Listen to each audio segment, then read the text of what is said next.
Hi everybody and welcome to the Dr. Psych Mom Show. Today I'm going to be expanding more on the idea about what if a partner did something with a previous partner that she didn't do with you. A lot of guys think that this is like the worst thing is if a woman did something in bed with another man that she didn't do with you, and that this means she thinks you're less of a man or less attractive or like a lot of shit that it doesn't really mean. So I wanted to clear that up. I also want to tell you to subscribe, but instead of subscribing today and only today, you can follow me on TikTok instead, but also please subscribe because I'm trying to grow my TikTok there. So if you want to get in on the ground floor of something that's going to be huge or really just moderately small, then you could just start following me on TikTok now. Okay, so let us get to the topic at hand. So in my Facebook group, which you should be in if you care about psychology and related topics and all the stuff I talk about and want more engagement and interaction with me, then, you should join. But we were talking about the whole idea of if you find out that your wife, did something with somebody else that she no longer likes to do. And let's say blowjob, right? So she used to give blowjobs to her ex 20 years ago every day. And now she doesn't like blowjobs because she doesn't like blowjobs anymore. She's like 45 and she just kind of really doesn't like them. She'll do them sometimes, but she certainly isn't going to be doing it every day.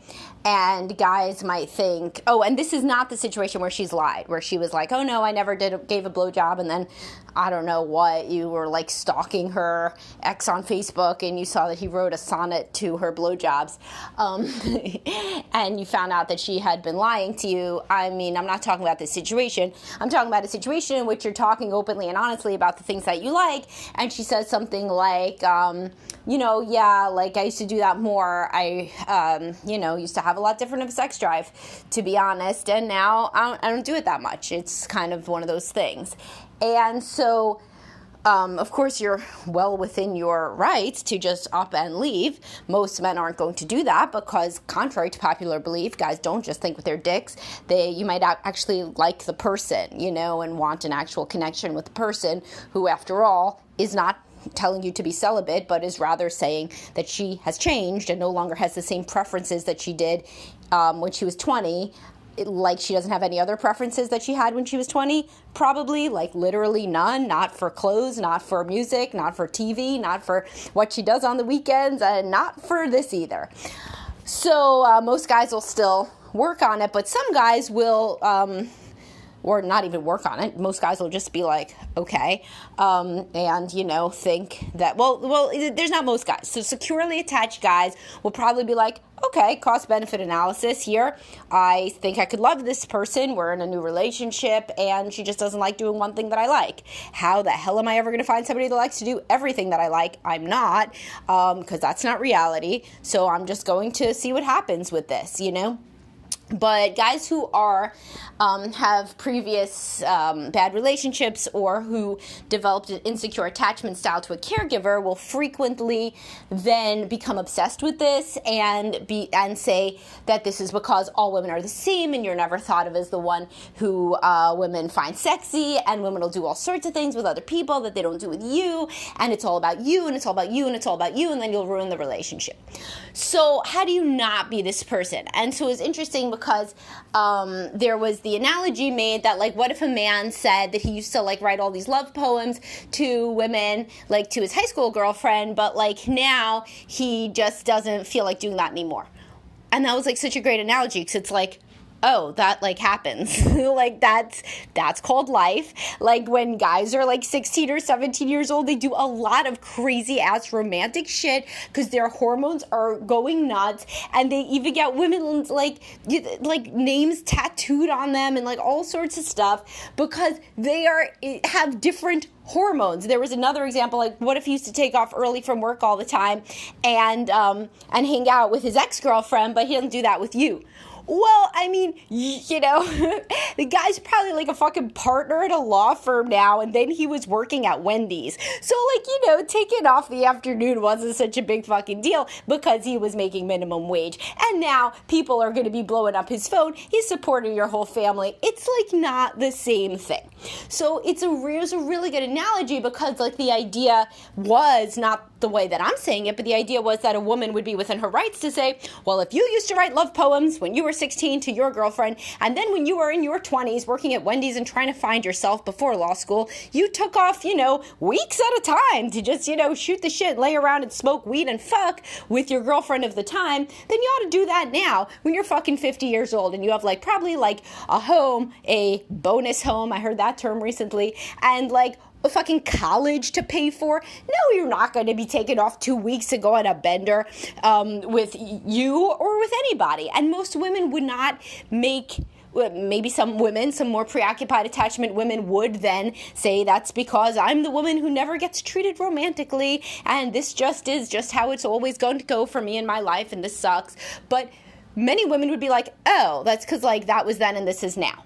So that's a really good kind of mantra if you're somebody who struggles with what a partner was like before you, and if you're somebody who struggles with fear of what a partner is going to change into over time. Because let me tell you, everybody gets older, and there are very visceral physical changes that can happen, physiological, hormonal, biological changes that happen to women sexually and physically, and to men as well. So it's so let's say this situation, let's say a guy, he doesn't get as hard anymore, and he's really not that into sex anymore, but he says for the sake of his wife, he will go get a Viagra prescription, and he's 70 years old, he has his Viagra prescription, the doctor says, you might get a heart attack and die if you use this too much, and so he says to his wife, we could do this once a week, I'm kind of anxious about doing it more than that, so they said I could die.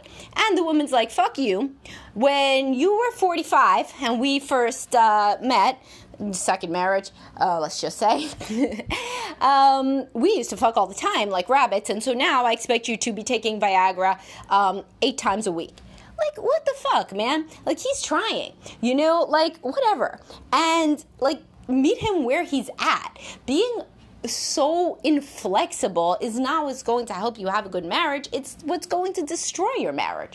So similarly, if a woman is like, I used to feel a lot different about sex when I had estrogen in my system, and testosterone and progesterone in much different amounts than I do now at age, let's say, 55, 3 years post the average age of menopause. And at this point, kind of things smell different, taste different, feel different. I don't have the same quality of desire, and frequently it's not just an absence of desire, that's what people forget. It's not just an absence of desire, it's disgust, because as I frequently make, my favorite analogy here is okay, so you're a guy, so you really want a blowjob, right? You're a straight guy, let's say. You really want a blowjob. But do you want a blowjob from a dude? Probably not. Right? It doesn't matter how horny you are, because that's not your sexual orientation. That turns you off. It doesn't just it's not just a neutral. It's not just yeah, I'd really want one from a woman, but a dude's okay. It's it turns you off because that's not your orientation. So it feels the same for a woman who no longer has the same levels of hormones, whether it's because she's nursing, or she's perimenopausal, or she's menopausal, or she's ill, or she's depressed, or she's on antidepressants, or what have you. It's an actual turn off. So in this situation, if somebody's actively turned off by sex and responsive desire doesn't really work the same way anymore, and of course you can refer back to my responsive desire podcast, then it's asking somebody to do something like this guy popping 8 Viagra a week that might kill him, it's asking somebody to make their life into a torture by consistently, continually doing shit that they hate to do. And at that point, one might think, is there not anything deeper than sex to a relationship? Of course there should be. Of course there needs to be flexibility and grace. It would be as silly as a woman saying to a man, you're never allowed to retire. Don't matter how tired you are, doesn't matter how old you get, you're never allowed to retire, because when I married you, you were working 60 hours a week. Well, shit, girl, time waits for no man. He's not going to be working 60 hours a week forever. Your asses are going to be on Social Security soon. So, I mean, if you love somebody, it wouldn't matter. Like, if he has to retire, if he feels that he physically and mentally is done with working, then he's going to retire, you know? And that needs to be something that a loving wife would accept, just as a loving husband would accept a deterioration of sexual drive over time. And so if you are fixated on what somebody did with somebody when they were 20, when now you're 40, or when they were 30, when now you're 45, or like whatever the case may be, unless they literally tell you, last week I went down on this dude before our first date, but at this very moment I've realized I never want to do that again. Well, that's a manipulative person, you know? I mean, that person, you know, did do it. They liked it, apparently, unless they say that I was forced and I never want to do it again. That's understandable. But yeah, I mean, totally. But when you're talking about things that people did years ago, before childbirth, before major changes in their vagina, in their body, in their hormones, when you're talking about anything that is pre-kids, post-kids, premenopause, postmenopause, pre-perimenopause, which goes on for 10 years before menopause, and post-perimenopause, whatever the case may be, they're just a different person. It's just like expecting the guy who to be as romantic as he was in high school. He can't be. He doesn't think of little poems involving the woman's name, and he doesn't think about how she reminds him of a rock song that he's going to write, because he's not the same high school guy anymore. So it isn't fair to expect him to act like that, because he's not that. And if you are the guy who remembers crazy, stupid, romantic shit that you used to do when you were a high schooler or a college student, and you just don't even recognize that boy anymore, like that's like a kid that reminds you of your son, you know, then you would see how unfair it would be to ask a woman to act like she did years ago, when the girl that she was years ago, even if it's just a few years ago, like pre-kids years ago, feels like a totally different person that she doesn't really have that much in common with, and that she has not, she doesn't really miss that person, except that you would have liked that person, which kind of makes her sad because she's not that person.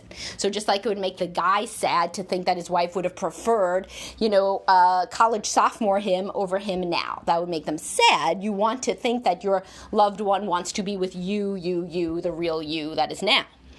So hopefully this gave you guys some different things to think about. It's just a little brief one to expand on a current podcast. So please do follow me. Please do subscribe and all sorts of things. I have social media accounts on every fucking platform possible, I think. I mean, maybe there's some new ones now. And hope you have a great day. Talk to y'all soon.